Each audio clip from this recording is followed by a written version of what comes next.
Bem, nós vamos às notícias políticas desta noite. Arimatea Souza, em que situação está o julgamento do caso Empreender? A sessão do TRE na Paraíba foi suspensa, né? Já na madrugada de hoje, não é isso? Boa noite. Pois é, boa noite, Anchieta, boa noite, Mônica, boa noite, telespectador. Quase que os membros da Corte Eleitoral da Paraíba pegavam o sol com a mão hoje. A sessão terminou já na madrugada e com detalhe, recolhido apenas um dos 7 votos, dos 7 integrantes do TRE da Paraíba, justamente o do relator do caso, que é o desembargador José Ricardo Porto.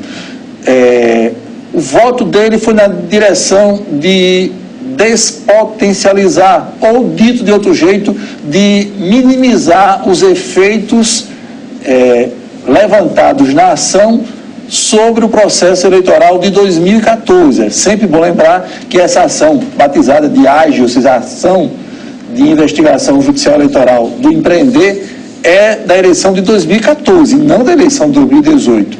É uma ação que já vem com muito tempo se arrastando no TRE.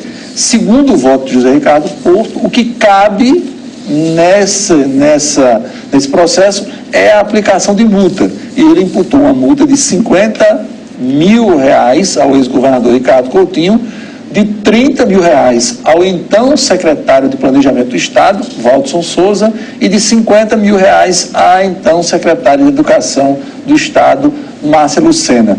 E, dessa forma, deixou de lado, não adotou o que reivindicava a ação e, por conseguinte, os advogados do ex-senador Cássio Cunha Lima, que era tornar inelegível o ex-governador Ricardo Coutinho.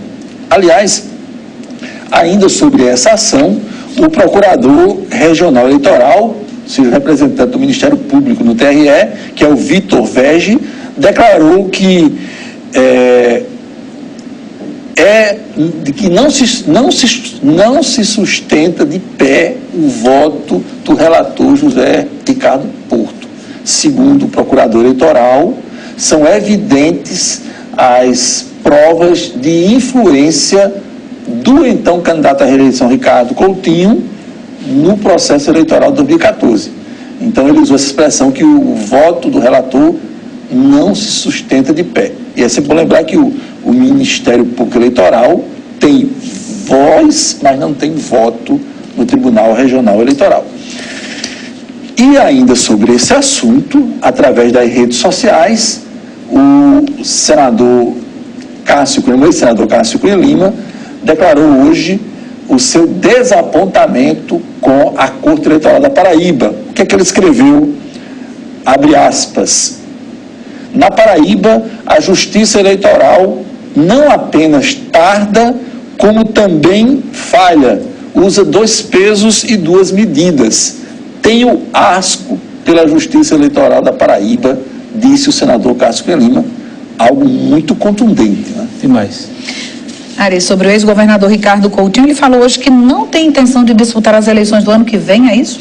A pretexto de comentar o início do julgamento dessa AGE, do Empreender, ele voltou a dizer que o voto do relator está em sincronia com suas expectativas, que não houve interferência da gestão administrativa no processo de reeleição, ou seja, fez o papel que ele esperava em termos de declarações, mas avançou sobre o processo eleitoral do próximo ano. Ricardo Coutinho disse que, sinceramente, não tem vontade de participar do processo eleitoral do ano que vem, na qualidade de candidato a prefeito da capital pelo PSB, cargo para o qual ele já foi eleito em 2 oportunidades na década passada. Ricardo entende que vai ter o tempo oportuno para o PSB tratar desse assunto, mas que, em princípio, seu nome deve ser descartado enquanto alternativa socialista para o ano que vem. Agora, é bom lembrar que, na hipótese de Ricardo Coutinho não aceitar ser candidato, cria um grande problema no PSB, porque deixa de ter o candidato consensual ou preferencial.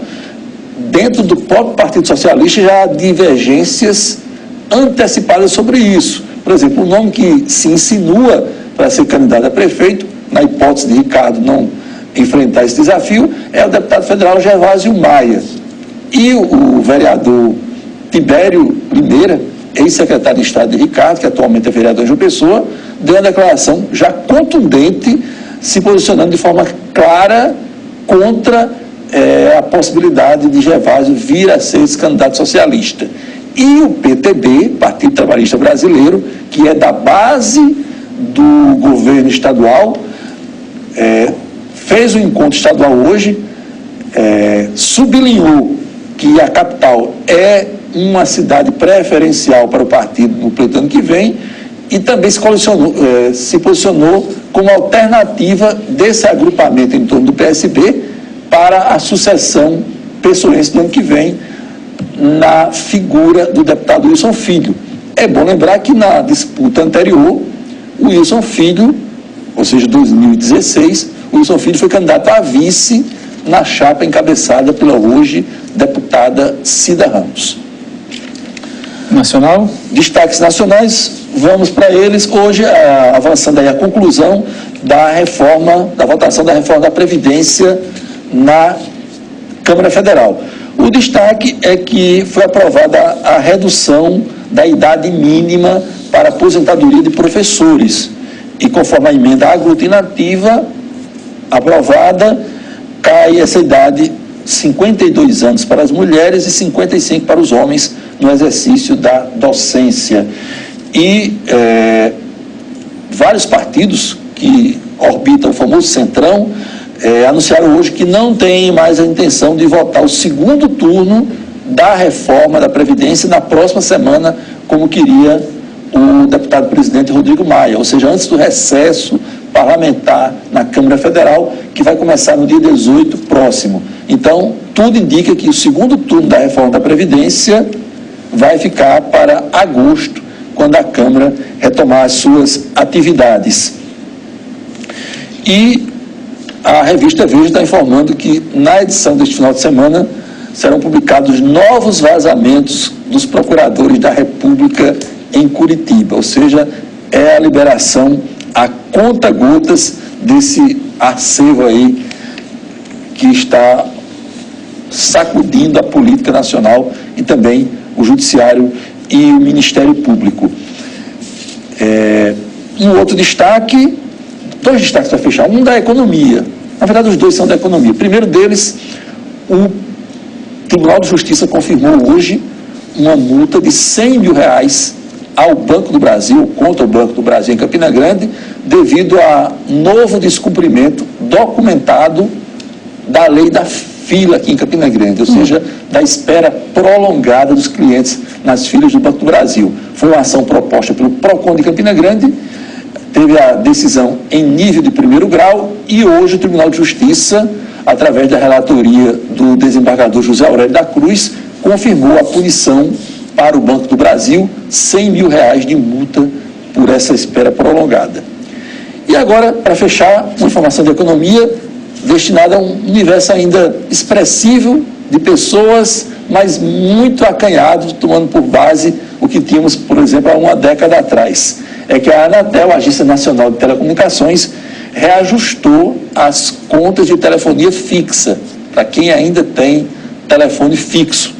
E foi autorizado um reajuste de 6% nas contas da operadora Oi. Muito pouca gente tem mesmo, viu? Algumas empresas, né? Mas a pessoa física... Muito mais hoje pela internet do que pelo telefone em si, né? É verdade. Bom final de semana, Bom fim de semana.